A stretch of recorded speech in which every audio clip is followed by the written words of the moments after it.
이사야 40장입니다. 구약 성경 1015페이지.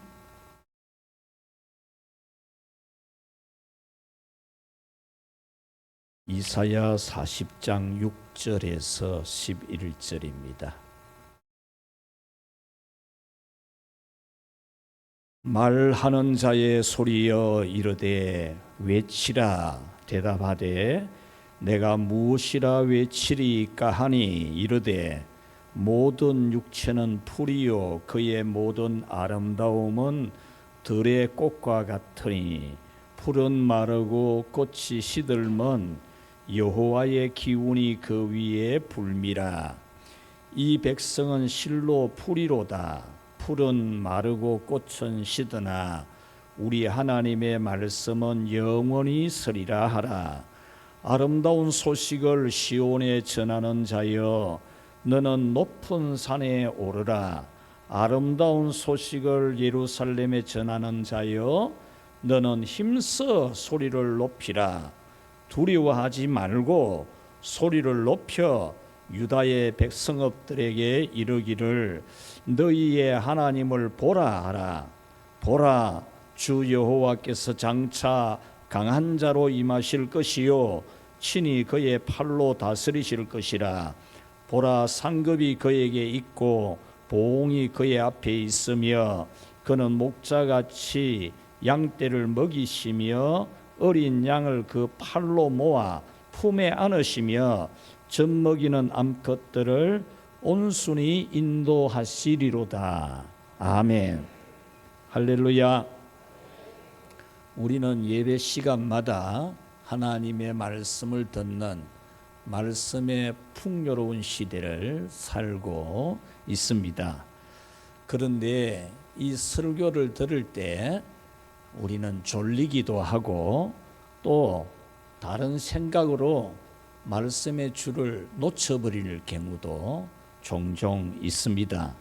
그래서 우리 교회 어떤 교사는 우리 청소년, 청년 또 심지어 어린이들까지 말씀 한마디라도 듣도록 하기 위해서 잠이 오거든 일어서서 뒤에 가서 서서 말씀을 들으라 그렇게 가르치고, 우리 학생들은 자발적으로 잠이 오면은 일어나서 뒤에 가 서기도 하는 그런 모습을 봅니다. 학교에서 또 학원에서 집에서 밤늦도록 공부를 하면 예배 시간에 졸리는 것은 생리적 현상입니다. 그럼에도 불구하고 하나님의 말씀이 어떤 것인지를 안다면 말씀을 잘 알아들으려고 해야 합니다. 오늘 성경은 하나님의 말씀에 대해서 여러 가지로 구성을 해놓은 성경입니다. 첫째는 하나님의 말씀을 전하는 사람에 대해서 반복해서 언급을 합니다. 6절에 보면은 말하는 자의 소리여, 말하는 자의 소리여 이렇게 표현을 했고, 9절에서는 전하는 자여, 전하는 자여 이렇게 전하는 자라는 말씀을 2번 반복을 했습니다. 이렇게 하나님의 말씀을 전하는 자에 대하여 3번을 반복해 놓고 있습니다. 또 하나는 하나님의 목소리를 전하라. 전하는데 무엇을 전할 것이냐, 그 내용을 또한 정확하게 알려주는 그런 말씀입니다. 6절에 보면은 외치라 그렇게 말합니다. 외치라. 그리고 9절에 보면은 높은 산 위에 올라가서 큰 소리로 힘써 소리를 높이라. 또 두려워하지 말고 소리를 내라 이렇게 일러주면서 말씀 전하는 자에게 말씀을 강하고 담대하게 큰 목소리로 듣는 사람이 잘 알아듣도록 전해라 이렇게 말씀을 하고 있습니다. 여기서 외치라라는 이 말씀의 본 뜻은 사람의 목소리, 그리고 모든 잡음까지 다 포함한 큰 소리를 말하는 겁니다. 그런데 오늘 이 본문의 문맥에서 말씀하는 의미는 단순한 큰 소리가 아니라 지금 전하는 말씀의 내용이 신으로부터 내려온 하나님으로부터 온 하나님의 계시라는 것을 전해주라, 그런 뜻입니다. 그러니까 이 하나님의 말씀을 전하는 자가 높은 곳에 올라가 가지고 소리를 내릴 수 있는 대로 큰 목소리를 내 가지고 사람들이 알아들을 수 있도록 외쳐줄 내용은 뭐냐? 말씀 전하는 자기가 하고 싶은 뜻이 아니고 하나님이 계시를 해주신 하나님의 말씀을 전해주는 것처럼 전하고, 듣는 사람들도 하나님의 계시를 오늘 듣는다, 그런 마음으로 듣도록 전해주라는 그런 뜻입니다. 구약 성경에서 선지자들이 하나님의 계시를 받아서 전달하는 이 예언의 뜻은 신의 계시를 운반을 해준다, 그런 뜻입니다. 오늘날 설교가 설교자의 말이 아니고 성경 지식 연구해서 전하는 게 아니고 신의 계시를 운반해 주는 시간이 바로 이 설교라는 거죠. 그래서 고대 교회들은 이 성전의 구조를 만들면서 설교하는 강단을 굉장히 중요시하는, 시각적으로 굉장히 중요하게 느껴지게끔 그렇게 만들었습니다. 지금도 유럽에 가보면 그때 지어진 그 큰 성전들을 가보면 동일한 공통점이 하나 있는데 오늘 사진 한 장을 보도록 하겠습니다. 이 사진은 바로 성전 안에 제일 안쪽에는 성찬상이 있고, 그 다음에 성찬상 앞에 바로 이 설교하는 사람이 올라가는 특별한 장소, 계단이 있어요. 저렇게 올라가 가지고 저 위에서 그곳에 모여든 사람들에게 설교하는, 이렇게 성전 구조가 다 이렇게 되어져 있는 것을 볼 수가 있습니다. 이렇게 설교는 신의 음성을 운반하는 것이라면은 설교를 듣는 우리 성도들의 자세도 신의 계시가 오늘 나에게 운반되어 온다, 하나님이 오늘 이 시대를 살아가는 내 고민과 내 문제와 이 시대 상황에 대해서 오늘 나에게 하나님의 음성이 내게 지금 운반되어 온다, 이런 의식을 가지고 여러분들이 하나님의 말씀을 들어야 됩니다. 신접한 사람들, 귀신에 접해서 점쳐주는 이런 데 가서도 여러분 돈 내놓고 복채 내놓고 눈 동그랗게 뜨고 동쪽으로 가지 마라, 서쪽으로 가지 마라, 올해는 물에 가까이 하면 안 된다, 이런 말을 들으면서도 여러분들이 얼마나 신성시하고, 그렇게 여러분들은 안 하겠지만 얼마나 눈을 똑바로 뜨고 들으려고 합니까? 토정비결 그거 보면서도 막 얼마나 운명이 어떻게 될긴고 싶어가지고 긴장하면서 듣습니까? 그런데 살아계신 하나님이 오늘 이 시대 여러분의 모든 상황을 전체적으로 관리하시는 하나님이 여러분에게 오늘 하나님이 말씀을 지금 운반해 주는 이 시간이라면 여러분이 하나님의 말씀을 듣는 자세가 더욱더 하나님의 음성을 들으려고 하는 그런 자세가 되어야 할 줄로 믿습니다. 자, 그래서 오늘은 하늘에서 들려오는 음성을 들으라 라는 말씀, 첫 번째 우리 같이 읽어봅시다. 인생은 푸르고 아름답다. 오늘 성경에서 하나님이 오늘 우리에게 하늘에서 들려오는 음성은 뭐냐? 여러분이 살아가는 삶은 매우 아름다운 것이다.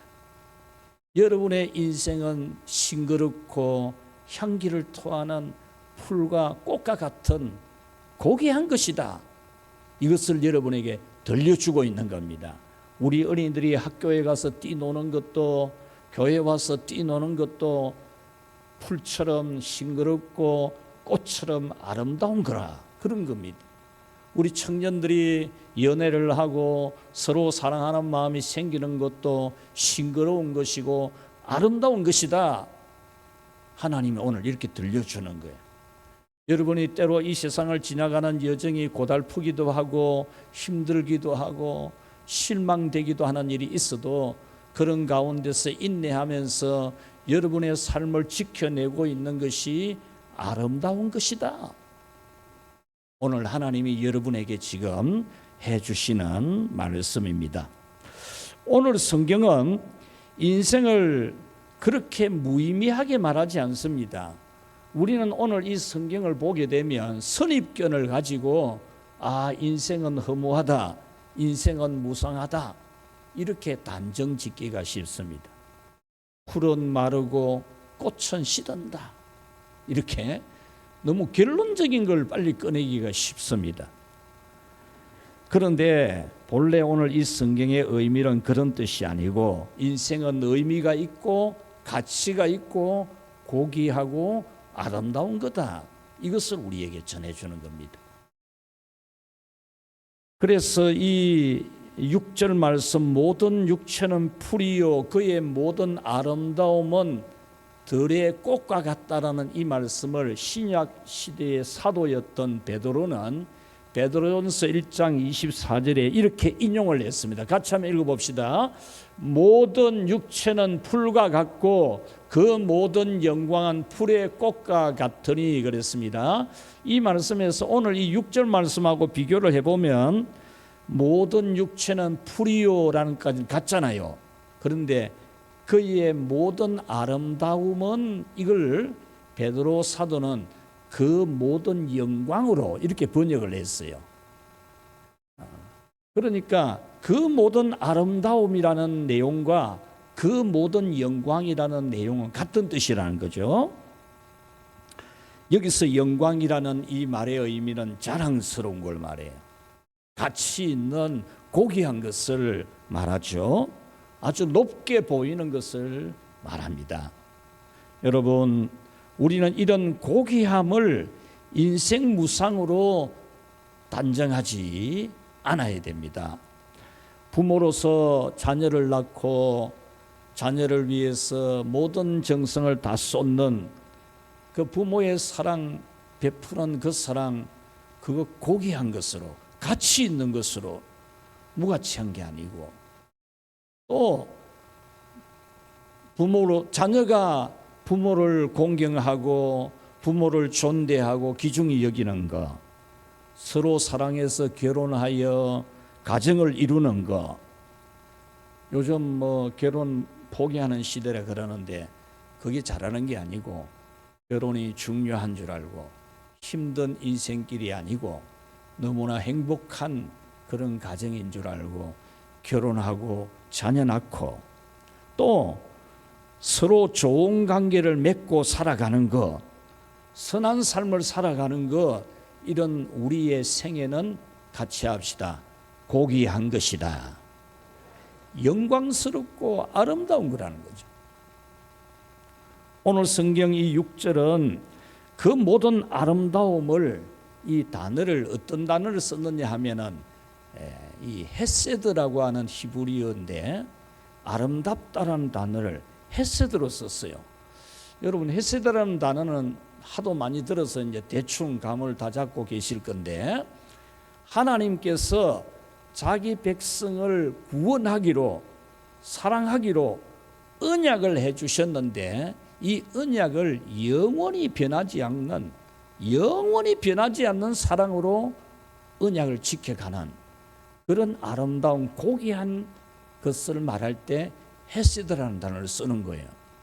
그러니까 오늘 여기서 인생의 그 모든 아름다움이라고 한 것은 그만큼 고귀하고 중요하다, 그런 뜻이죠. 아침에 상쾌하게 일어나는 거 좋은 거잖아요. 하루 일과를 시작하기 위해서 바쁘게 하지만은 세수도 하고 맵시도 단장하고 루즈도 바르고 신발도 닦고 이렇게 시작하는 게 얼마나 아름답고 좋습니까? 인간만이 할 수 있는 거잖아요. 토끼도 아침에 일어나서 옹달샘에 가서 코에다가 물을 붙이고 이러면서 세수하는데, 우리 인간이, 고귀한 인간이 하루 일과를 즐겁게 시작하려고 세수도 하고 맵시도 꾸미고 또 자기도 먹지만 가족을 먹이기 위해서 밥상을 차리고 바쁜 그릇이지만은 출근길에 오르고 또 열심히 성실하게 자기 맡은 직무를 잘 감당하는 직장생활, 또 자기 직업생활을 하고 저녁이면 어김없이 집으로 돌아오고 또 주님이 주신 건강을 지키기 위해서 숙면의 질이 높은 그런 수면을 취하고, 얼마나 아름답고 고귀한 것입니까? 이것이 바로 오늘 하늘에서 들려오는 음성입니다. 여러분의 인생은 결코 무가치하거나 무의미하거나 헛상이 아니고 고귀하다. 할렐루야. 두 번째로 들려오는 하나님의 음성은 같이 읽겠습니다. 인생은 마르고 시든다. 여러분, 오늘 성경은 인생은 그토록 고귀하고 아름답지만 그 시간이 매우 짧다. 매우 짧다라는 겁니다. 요즘 100세 인생 하면서 100세 사는 걸 오래 사는 것처럼 여기지만 우리 옛날 조상들은 천수의 천수. 성경에 있는 인물들 다 천수한 천년을 살았다니까요. 100세 오래 사는 게 아니라니까. 그리고 이 100세의 시간 중에서 우리가 반짝거리는 이 젊음의 시간은 얼마 안 되거든요. 순식간에 지나가는 세월입니다. 아름답고 영광스럽더라도 너무나 짧고 연약한 인생임을 오늘 성경은 3번을 다시 반복을 해줍니다. 7절 말씀 우리 같이 읽을까요? 풀은 마르고 꽃은 시들면 이 백성은 실로 풀이로다. 8절도 읽어봅시다. 풀은 마르고 꽃이 시드나. 이렇게 오늘 성경은 풀처럼 마르고 꽃처럼 시드는 참 짧은 인생이다. 이렇게 우리에게 일러주고 있습니다. 여러분, 싱그럽고 화려한 풀과 꽃과 같은 그런 고귀한 생애이지만 인생은 시들고 마른다는 것을 오늘 하늘에서 지금 하나님의 음성이 들려오고 있는 겁니다. 신의 계시가 오늘 여러분에게 운반되고 있는 겁니다. 여기서 마르고 시든다라는 이 원어의 시제는 완료형으로 되어 있습니다. 완료형. 그러므로 그 뜻은 마르게 되어 있고 시들게 되어 있다. 필연적으로 마르고 시든다. 그런 뜻이죠. 여러분들이 여러분의 인생길이 고귀하지만 꿈도 많고 목표도 귀하고 또 열심히 살아가고 힘든 일도 해내고 살지만 그런 고귀한 인생의 여정은 필연적으로 마르고 시든다.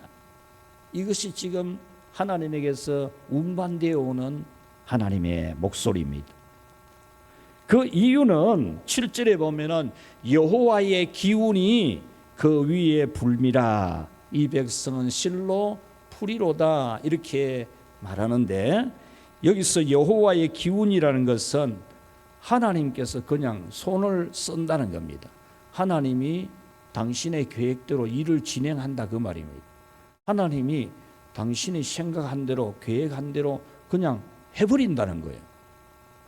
그렇게 해버리면 인생은 그냥 시들고 마른다는 거죠. 여기서 실로라는 이 의미는 무엇이든지 하고 싶은 대로 하실 수 있는 하나님이 당신의 권한 하고 싶은 대로 하는 겁니다. 인생이 태어나기도 할 수 있고 꿈 많은 시절도 보내기도 할 수 있고 고난을 참고 견디고 이겨내는 그런 끈기와 인내심의 아름다움도 있게 하지만 하나님이 그 인생을 그냥 시들게 하고 마르게 하는 하나님 당신의 권한을 그냥 행사하는 것을 말합니다. 이것이 바로 오늘 우리에게 두 번째로 들려오는 하나님의 음성입니다. 사랑하는 여러분, 여러분의 생애가 싱그러운 풀 같고 아름다운 꽃 같은 고귀한 생애라고 하시는 하나님의 이 말씀에 대해서도 여러분들은 아멘이라는 정직한 고백, 도장을 찍어야 되고, 또 하나는 겉으로 고귀한 생애라도 우리 인간 생의 주권자이신 하나님이 당신의 시간에 당신의 계획대로 그냥 우리를 마르게 하고 시들게 한다. 이 말씀에 대해서도 우리는 100% 아멘으로 도장을 찍어야 되는 거죠. 할렐루야. 자, 마지막 세 번째로 하늘에서 들려오는 음성 같이 읽겠습니다. 하나님을 바라보라. 오늘 성경은 신의 계시 운반자가 소리 높이고 확신을 가지고 전해야 될 내용은 뭐냐? 하나님을 보라는 겁니다. 오늘 하늘에서 들려오는 하나님의 음성을 여러분 들어야 되는데, 그 들어야 될 목소리가 바로 하나님을 바라보라는 겁니다. 절대적인 고난의 힘으로 세상 나라와 권력과 상황을 그냥 바꿔버리시는 하나님을 바라보라는 겁니다. 싱그러운 풀 같고 화려한 꽃 같은 인생이라도 그냥 하나님의 시간에 그냥 시들게 만들고 말라버리게 만드는 그 하나님을 바라보라는 거죠. 이 말씀의 배경은 전혀 바꿀 수가 없는 국제정세, 전혀 바꿀 수가 없는 초강대국, 전혀 변경할 수가 없는 초강대국의 권력자, 그 권력 아래서 노예처럼 운명처럼 노예로 살아가고 있는 그 변경이 불가능한 그 상황, 그 상황을 완전히 바꿀 수 있는, 순식간에 그냥 뒤집을 수 있는 하나님을 바라보라는 겁니다. 오늘 이 성경의 배경은 바로 8세기 주전 8세기 주님 오시기 전 8세기경에 히스기야 왕이 이 강대국 아수르가 침략해 오니까 그냥 겁이 나가지고 바벨론에 붙었다가 애굽에 붙었다가 우상 쳐다봤다가 이러다가 하나님이 심판을 내리죠. 고생길이 훤하게 만들어버리죠. 그런 가운데 이 하나님이 지금 이 본문의 이 배경은 역사적으로 지금 이 히스기야 왕의 시대에서 150년이나 지나는 주전 6세기경에 일어날 그 일을 지금 말하면서 같이 합시다. 고생의 끝이 보이는구나. 그런 내용이에요. 지난 주일에는 고생길이 훤하다 이래 안 보였습니까? 그런데 죄값을 다 지불하는, 죄값을 받는 기간이 다 끝나기 때문에 대로가 열려서 빛이 나는, 광채가 나는 사람이 될 수 있다, 이런 메시지였는데 오늘 본문 바로 이어서 나오는 겁니다. 그러니까 150년 기간 동안에 나라는 바벨론에게 잡아먹히고 백성들은 초강대국 바벨론에 가서 노역이나 하고 흙짐이나 지고 돌짐이나 지고 옷도 제대로 못 입고 신발도 못 신고 우통 벗고 얼굴과 온몸이 검게 얼리고 이 운명이 바뀔 수가 없는 거거든요. 그런데 하나님이 바사라는 나라도 이름도 없는 나라였거든요. 갑자기 바사라는 나라가 하나 등장하고 거기에 고레스라는 임금이 하나 나타나가지고 그 초강대국 바벨론을 그냥 접수해버리는 기라, 순식간에 무혈입성하듯이. 그래가지고 이스라엘 백성들을 고국으로 돌아가게 하잖아요. 그런 하나님을 같이 합시다. 바라보라. 바라보라는 겁니다. 오늘 성경에 보라라는 단어도 3번이 나와요. 9절에 보면은 너희는 하나님을 보라. 10절에서는 보라 이렇게 오늘 성경에 보라라는 이 단어를 3번이나 반복하는 것은 절대자의 힘으로 그냥 밀어붙이는 하나님의 역사심이 임박했다 그 말입니다. 지금 하나님이 그냥 당신의 시간에 이 모든 변경 불가능한 이 국제 정세와 초강대국과 이 권력, 이 노예 생활 전체를 완전히 뒤바꾸는 이 일이 지금 임박했다 그 말입니다.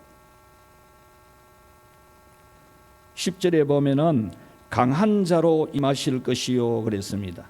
이 말씀은 하시려고 하는 것을 그냥 하는 분, 누가 뭐 거칠 것도 없고 막을 것도 없고 그냥 당신 하고 싶은 대로 하는 겁니다. 시간 되니까. 10절에서는 팔로 다스리실 것이라 그랬는데 이 말씀은 대적자들에게는 파멸을 시키는 권능의 팔로, 그리고 자기 백성들은 그냥 가슴에 안아드리는 팔로, 이렇게 하나님이 사랑하시는 팔을 쓰신다 그런 뜻입니다. 이사야 61장 6절은 이렇게 하시는 하나님의 축복을 이렇게 기록을 해놓고 있습니다. 자, 같이 읽읍시다. 너희는 여호와의 제사장이라 일컬음을 받을 것이라. 사람들이 너희를 우리 하나님의 봉사자라 할 것이며 너희가 이방 나라의 재물을 먹으며 그들의 영광을 얻어 자랑할 것이라. 아멘.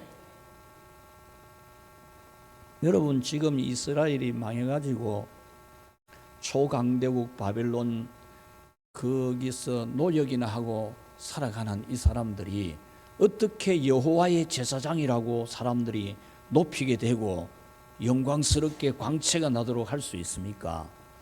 그리고 사람들이 너희를 우리 하나님의 봉사자라 할 것이며 너희가 이방 나라의 재물을 먹고 이방 나라에서 재물을 막 가지고 오는 나라가 되고 그들의 영광을 얻어서 자랑하게 될 것이다. 이 뭐 말이나 되는 소리입니까? 망해가지고 남의 나라 노역이나 하고 살아가는 운명처럼 살아가고 있는 그들에게 이런 일이 일어날 거라고 누가 생각하겠습니까? 그런데 역사는 그대로 됐지 않습니까? 이 말씀은 바로 광채가 나게 하신다는 겁니다. 고난의 끝이 보인다는 거죠. 고난의 끝 지점을 지금 가리키고 있는 겁니다. 그렇다고 역사가 바뀌거나 뭐 국제정세가 달라지는 기미가 보이느냐? 절대 아닙니다.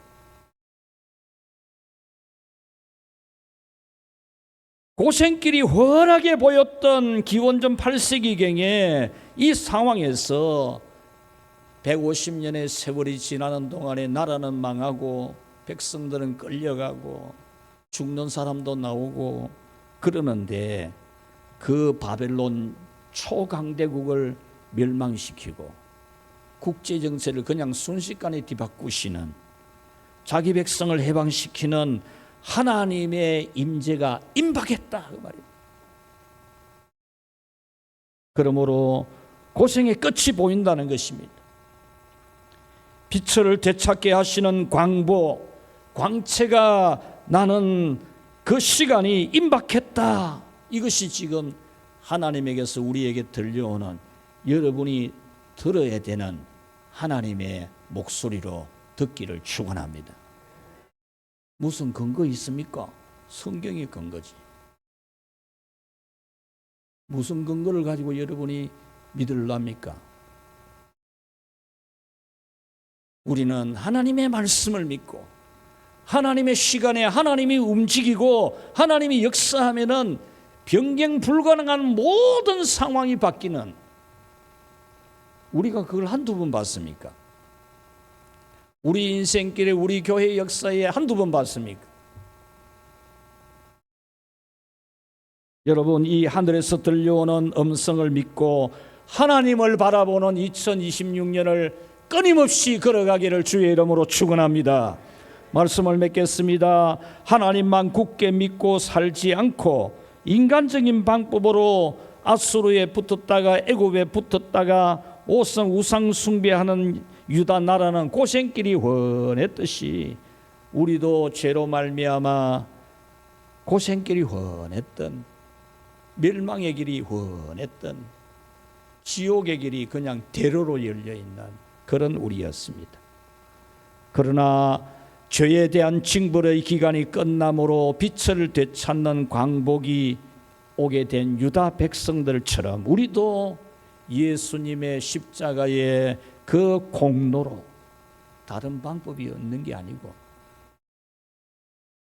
갑자기 바사 제국 고레소왕이 등장을 하는 것처럼 갑자기 예수님이 이 세상에 오셔서 십자가에서 우리의 죄를 단번에 이틀 3일 걸리는 것도 아니고 한 번만에 완전히 완결을 짓는 그런 구원의恩총을 베푸시고 하나님의 모든 축복이 10차선 아스팔트 새로 깔아놓은 직선 도로에 그냥 덤프 트럭에 꽉꽉 채운 하나님의 축복의 트럭이 줄을 지어서 달려올 수 있는 대로 예수님이 우리에게 있는 줄 믿으시기를 바랍니다.